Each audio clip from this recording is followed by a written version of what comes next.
Kevin, if you were watching earlier, with that Torkoal Venusaur team, Registeel, Porygon 2, Grimmsnarl was also really strong with Reflect and Light Screen, really pivotal, and then Landorus as a potential Dynamax option as well. Yeah, I think the Grimmsnarl is going to be key going into this matchup with Renzo in particular, given how the Landorus, the Moltres, and the Tapu Fini all have access to those stat boosting moves that can just sit on the field and punish slow play. Like if you were to go for Trick Room, like if you were to try and find those iron defenses on the Registeel. So Kevin, I think, going to be forced to play a little bit more offensively than this team would otherwise like to do in the beginning of this game one. You know, maybe stick with that Grimmsnarl Venusaur lead we saw do so well in previous rounds, but set up a screen, get that Venusaur Gigantamaxed, and start dealing damage immediately so that you don't give the Moltres the opportunity to Nasty Plot, or the Landorus to Swords Dance, or the Tapu Fini to Calm Mind, or, you know, any of those moves that are absolutely terrifying to face down. No, it's definitely a lot of pressure that is coming his way. So Kevin Salvetto is going to have to be prepared for that. Let's get into this losers matchup, this losers bracket matchup here, because the winner will move on to losers finals. So there are not many trainers left here in Players Cup 4, and after this match we'll have even one less. This person who wins is going to have to wait for the result of the winners finals matchup to see who their next opponent is. But right now you got to focus on the task at hand, and for Kevin and Renzo, that is winning this loser semis match. Take it one game at a time. Identify your win conditions. Identify what you can do to maintain a consistent threat on the field. The Moltres staring down the Venusaur early on is quite honestly a bit scary, and I think Kevin's going to have to light screen immediately in order to keep that Venusaur safe. Gigantamax Venusaur from Kevin on this first turn of the game. No Torkoal switch in, no potential try to boost your speed with some Sun shenanigans. Instead, you will have Grimmsnarl set up Light Screen, which is going to stop those nasty plots from Moltres, and that's exactly what Renzo is going for here. Understanding how Grimmsnarl can negate a lot of your damage and pressure you have, you're going to boost up your special attack. G-Max Vine Lash into Moltres is a resisted attack, so it doesn't do too much damage, but after a couple of turns of the residual Vine Lash damage, it will start to add up. Instead, we're going to Parting Shot out in that Venusaur slot, lowering its special attack and its attack and special attack, seeing the Landorus as the switch in here for Renzo. A great turn one by Renzo, not only dropping the Venusaur's special attack by a stage, powering up the Moltres so that Light Screen is no longer effective, pivoting in the Landorus as well so that he can deal both physical and special damage quite comfortably. The nice thing about Gigantamax Venusaur is that you can get this residual damage going, but Kevin's going to struggle from here on out to find damage after staring down a Moltres and a Landorus, who are both more than capable of Dynamaxing and going for those max airstreams. To Kevin's benefit, this Venusaur is holding a weakness policy, so if he can just take one attack, activate that weakness policy, and fire back, Kevin will still be in this game, but that might be a tall ask after the nasty plot. Galarian Moltres is Renzo's choice for a Dynamax attacker in this game here. You wonder if Grimmsnarl is almost forced to reflect just in case Renzo decided to go for Landorus, and there is the decision. So Kevin, with a Reflect, the Light Screen and Reflect are going to be up for what you would assume would be most of the match, unless this game goes very, very long. Earthquake will bring Venusaur down to half of its HP, thanks to a critical hit. That could actually be a huge deal, as Moltres with max airstream going to have to hit through the Light Screen, but not into the Venusaur, instead into the Grimmsnarl, still getting a KO, boosting the speed on Landorus and Moltres as well, which will help you a little bit here, but not into the Venusaur. That gives it a huge G-Max Vine Lash into Landorus, bringing it down in the red, and now thanks to the residual damage that will knock out the Landorus in this spot. So Renzo is either gonna have to bring Incineroar back in or reveal his fourth Pokemon. I think you bring the Incineroar back in if you're worried about whatever Kevin's going to send out next to the Venusaur. Instead, it looks like we're getting the reveal of Renzo's last Pokemon, the Focus-Sashed Amoonguss. Knowing that Kevin has the Porygon 2 in the back, sending in the Amoonguss now allows you to threaten a Spore to stop Trick Room.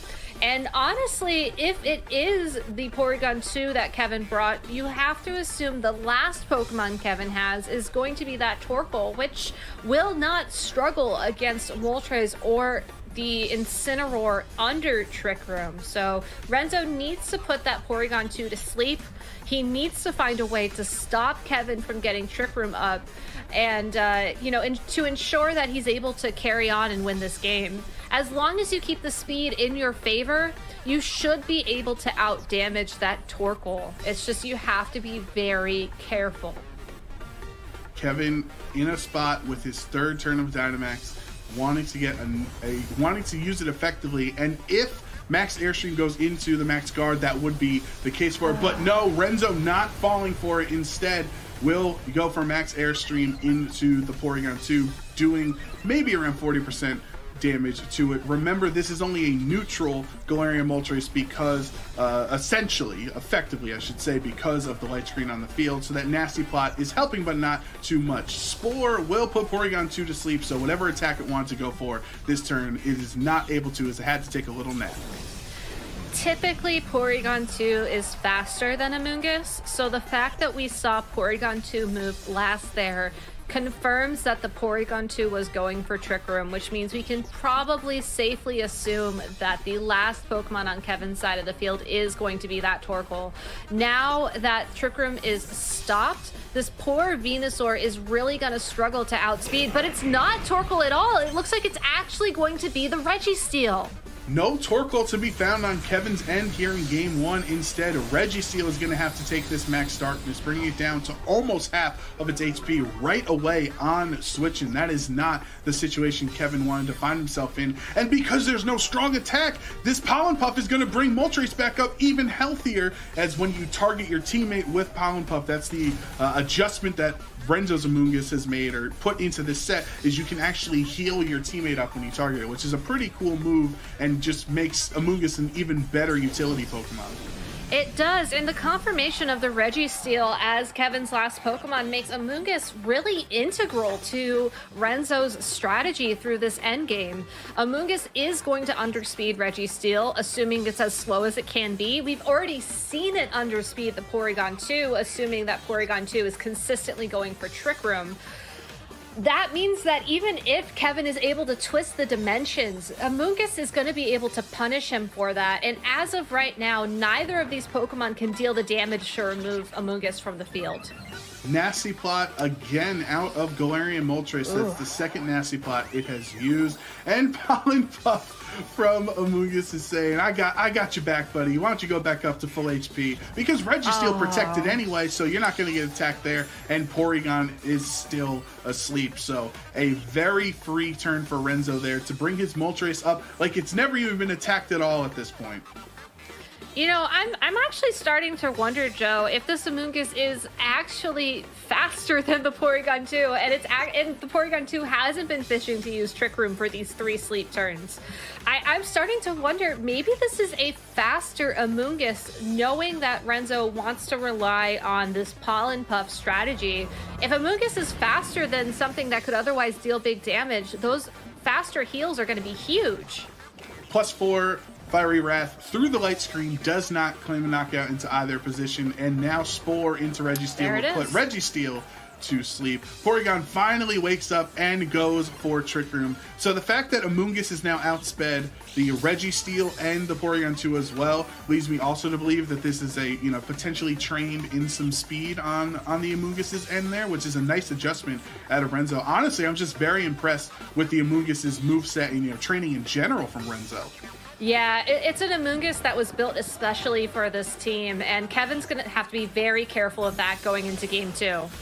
Ice Beam from Porygon 2 into Amoonguss does almost half to the Amoonguss there, so that is a solid amount of damage. And now this Pollen Puff not doing anything. And at this point, Amoonguss doesn't really need to, as Fiery Wrath will pick up the rest and claim a double KO here. Kevin only having Venusaur left in the back in this position, knowing that this is, wrapped up on Renzo's end. And Renzo's on quite the streak right now of playing very aggressively and it rewarding him. I know, we saw those last 2 games from Renzo take a very aggressive start, and even though Renzo played the start of this game a bit slower, we're still seeing this Moltres at +4 at the end of the day. And not just at +4, it's also at full health thanks to the Pollen Puffs. Like, it took damage. It's just Kevin wasn't able to make that damage stick, and going into game 2, the Amoonguss and the fact that it allows both the Moltres and the Landorus to follow a very similar strategy at the end of the day, Kevin has to find an answer for that.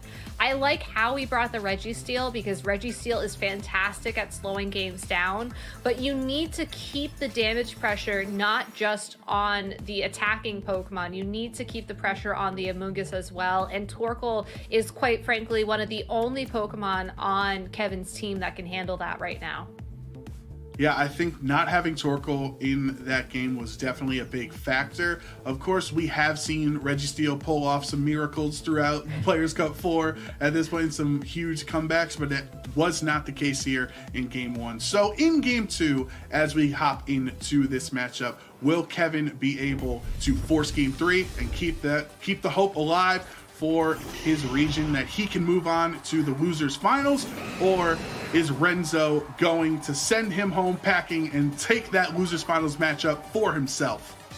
Well, it looks like we're getting the same leads at the start of Game 2 as we saw in Game 1. And really, again, nothing punishing this Moltres from going for a nasty plot. Yes, Grimmsnarl is most likely going to get Light Screen up. Maybe not this turn, but next turn after a Fake Out. But Venusaur is already immediately put on the back foot.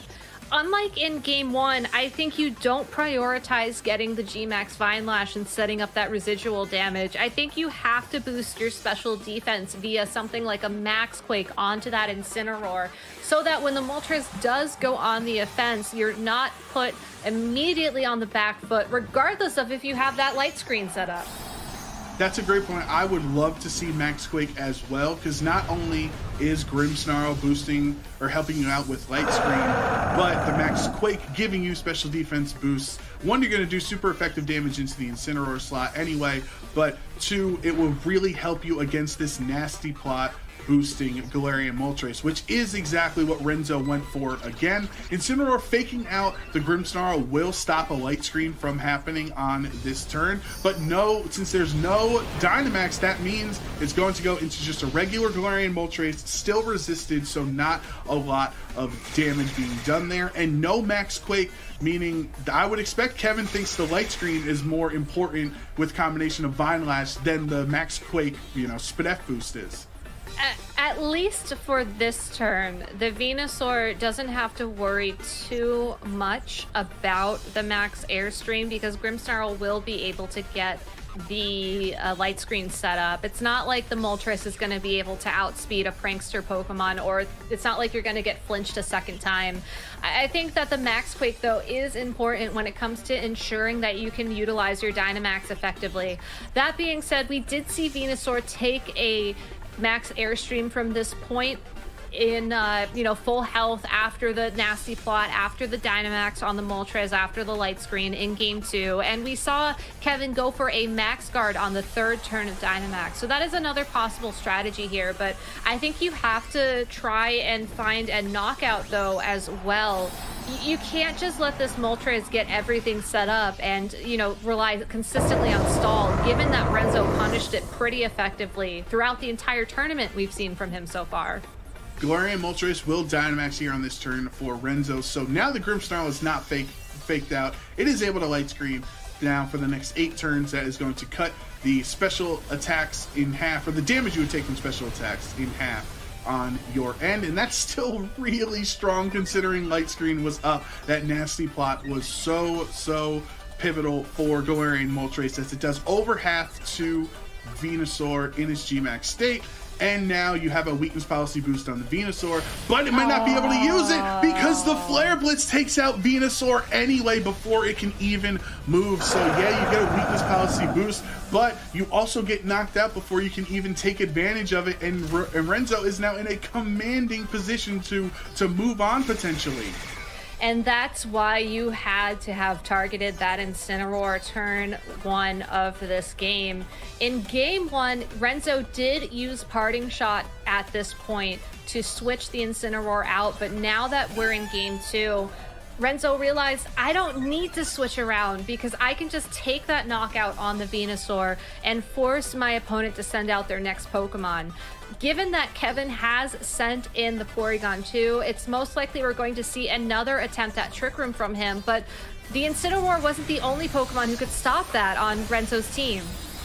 Max Darkness into Porygon 2 does not bring it down to half of its HP, but still does some solid damage considering with EVLA, Porygon 2 is an incredibly bulky Pokemon. Taunt out of Incineroar will go onto the Porygon, and that is stopping it. So not only did Spore in Game 1 from Amoonguss stop Trick Room, but the Taunt would as well. Porygon not falling for it this time around. Instead, a critical hit Ice Beam into Galarian Moltres, and it will activate the weakness policy. So now it's even stronger after a Nasty Plot and weakness policy boost. But Spirit Break takes it down. That is enough. It's super effective. Grimmsnarl, usually a defensive Pokemon, using its offense on this turn to get rid of Moltres. I think, Renzo is kind of okay with it in that spot because Moltres did do so much damage to Kevin's side. Now he's switching the Amoonguss into this spot. He's switching the Amoonguss in, but unlike previous games, Grimmsnarl is going to be able to taunt the Amoonguss, so Renzo's going to have to be careful about that. In the meantime, Porygon 2 is free to attack. Yes, it's more of a supportive Pokemon, but it can still deal some nice damage as well. Oh, absolutely. Porygon can definitely, depending on how its ability is working out, if you get the special attack boost, can be very strong. And now this Ice Beam into Incineroar, not the Amoonguss slot, just a resisted attack into Incineroar. With the combination of G-Max Mind Lash, it is not enough to take it out. I think that's what Kevin was kind of banking on that turn, was if I can just do a little bit of damage, maybe Venusaur can take it out from Mind Lash, but no, that was not the case. And unfortunately, now that the Grimmsnarl has been taunted by the Incineroar, there is nothing stopping this Amoonguss from putting both of these Pokemon to sleep. The fact that Incineroar uses Taunt normally, it does not rely on a Prankster ability, does make Grimmsnarl susceptible to it, and that play is huge. It really forces Kevin's hand here. He needs to find a way to stop the Amoonguss, but he's only going to have access to one of his 2 attackers on the field to do so. Yep, it's such a tough spot when both your Pokemon are taunted and they like using non-attacking moves on Kevin's end. The Flare Blitz will bring Porygon down low. Incineroar knocking itself out from the Flare Blitz recoil. Amoonguss with the Spore, though, it can only spore one target, and in this position, it is the Grimmsnarl that Amoonguss decides to put to sleep, which Porygon 2 not going for Trick Room, instead another Ice Beam, bringing Amoonguss down to almost half of its HP. Of course, Grimmsnarl has to stay asleep this turn, and now Renzo is down to his last Pokemon as Porygon shakes off the taunt. Amoonguss faster than Porygon means that a Spore into that spot will give Landorus the freedom, the literal definition of freedom, to go for a Swords Dance this turn and then go on the offensive after that. Renzo has very smartly piloted this Amoonguss so that he can use it to protect the Landorus, who is his win condition at this point in the game. Yeah, it's definitely down to Landorus because Galarian Moltres was knocked out a couple of turns ago. Now it's up to Landorus. Both trainers have used their Dynamax in this scenario too, in this game too. So, you're going to have to rely on either Earthquaking your teammate or connecting on Rock Slide, or the 2 turns that Fly takes. So it's definitely not as cut and dry for Renzo in this game like it was in game 1, but Amoonguss' Spore lands on Porygon 2 and puts it to sleep. No chance of the Trick Room on this turn. The only thing that would happen for Kevin is maybe he could wake up, but no, Kevin can't even get that on this turn. It would have been nice to just get a little Spirit Break damage, but instead, +2 Swords Dance boost for Landorus for free.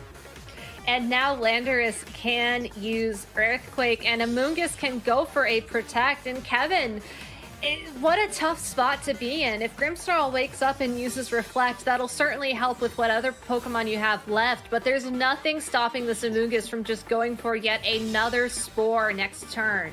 Landorus with an Earthquake, Amoonguss protecting itself from any of that damage it would take, and it gets a double knockout on Renzo's end, so now Renzo is 1 KO away from winning this set and moving on to the losers finals. What a fantastically played game from Renzo. Assuming this Amoonguss is as fast as we've seen it, Joe, if Kevin has the Torkoal in the back, if Kevin has the Registeel in the back, it doesn't matter. All this Landorus has to do is go for a Rock Slide to not hurt the Amoonguss. Amoonguss goes for Spore into that Torkoal, and then it's Renzo's game to win. The Amoonguss has just been the perfect partner for Renzo's Pokemon. Having the Spore, having Pollen Puff, a fantastically constructed team. This is why you're going to see it move on in this tournament. Yeah, and as we saw, Renzo actually clicked in the Swords Dance Spore because he knows Amoonguss is faster than Torkoal, right? So you get a free Spore no matter what. Torkoal cannot attack this turn. Instead, he actually just protecting, which is just prolonging the inevitable at this point, because the next turn you get Spored again, and another Swords Dance out of Landorus, making it +4 in its attack. A gigantic attack stat coming from that legendary, ground flying type Pokemon that has been so prevalent in VGC ever since it existed, honestly.